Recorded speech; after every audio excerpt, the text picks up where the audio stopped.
Let's check this problem and see what the Bob's got for us. Graphing. This one, 6.11a, it says that our students need to make sure they know how to graph points and tell what quadrant they're in. Alright, so what do we know about our quadrants?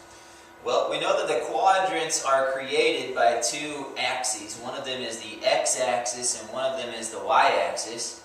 This point in the middle is called the origin. And those two axes divide the plane, or this flat surface, into 4 quadrants. Cool. I know that this one is the one that I'm most familiar with, so I'm going to put a quadrant 1 here. You put QI. Well, when we label the quadrants, we number them with Roman numerals. So that Roman numeral 1 is capital letter I. I gotcha. I know that all the points in this quadrant are positive. That's something to probably keep in mind. Right, because when we graph points on a coordinate grid, we start at the origin, we move along the x-axis first, and then we move along the y-axis. So to get to this quadrant, I would have to move to the right, which would be the positive direction on the x-axis, and then up, which would be the positive direction on the y-axis. So where's quadrant 2? Quadrant 2, we kind of label these counterclockwise. So what I like to do is I think of this as a coordinate grid, which starts with the letter C. So what I do is I make a big letter C on here, and that's how I know to number my quadrants. Oh, I see, because you started here and went there, so you're going to say that this one is quadrant 2. Correct. What type of points are in quadrant 2? Well, to get to quadrant 2, I would start at the origin, and I would have to move to the left and then up. So my x will be negative, my y will be positive. So a negative, positive. Awesome. And, I mean, I guess if we're going in order, this would probably be quadrant 3. Yep, quadrant 3, we would have to move to the left and then down. So x would be negative, y would also be negative. So negative, negative. And if that's quadrant 3, that's going to be quadrant 4. Which would be from the origin to the right and then down. So positive x, negative y. Alright, so let's see what problems we are asked to do. Hey, there's our coordinate grid. Alright, just like what we needed. Alright, so our first point, or what they tell us to do is graph the points and then tell the bomb what quadrant they're in. Well, the first point we have to graph is 4, negative 6. Then we have to graph negative 7 and a half, 3.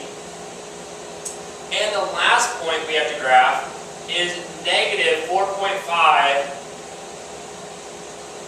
negative 2.5. Alright, I'll take the first one because that's a whole number. I know that I have to start here at 0.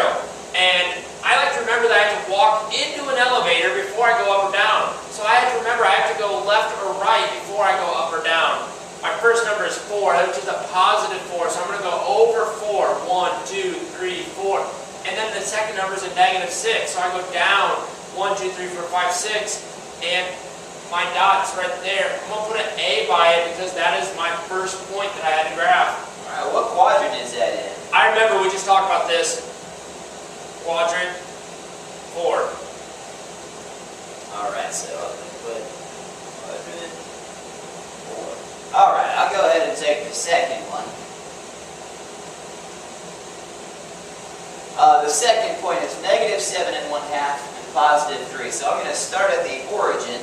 I know that I need to walk into the elevator before I can go up or down. So I'm going to go either left or right first. Since this is a negative number, it tells me I need to start at the origin and move to the left because the negative x values are to the left. So I need to go 7 and a half to the left. 1, 2, 3, 4, 5, 6, 7.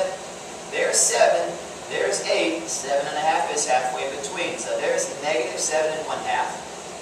My y value is positive 3. Positive means up, so I'm going to go up 3. 1, 2, 3. So there's my point right there. And don't forget to label your points, Mr. Fishback. It's probably going to be important. And we just talked about this. What quadrant is this in? That's quadrant 2.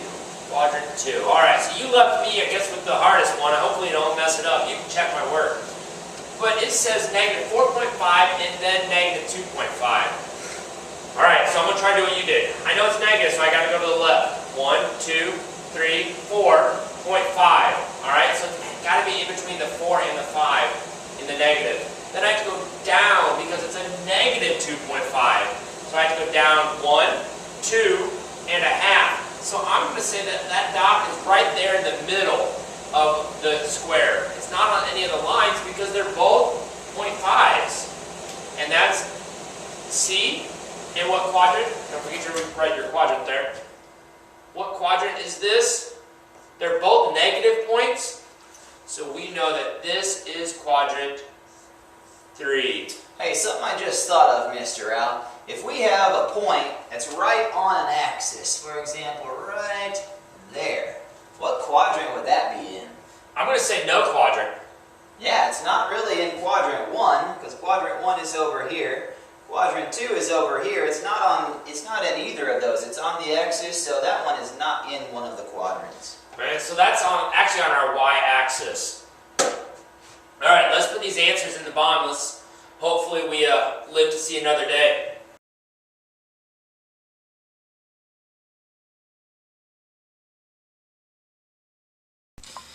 All right, I hope this one works. And we're correct. Awesome.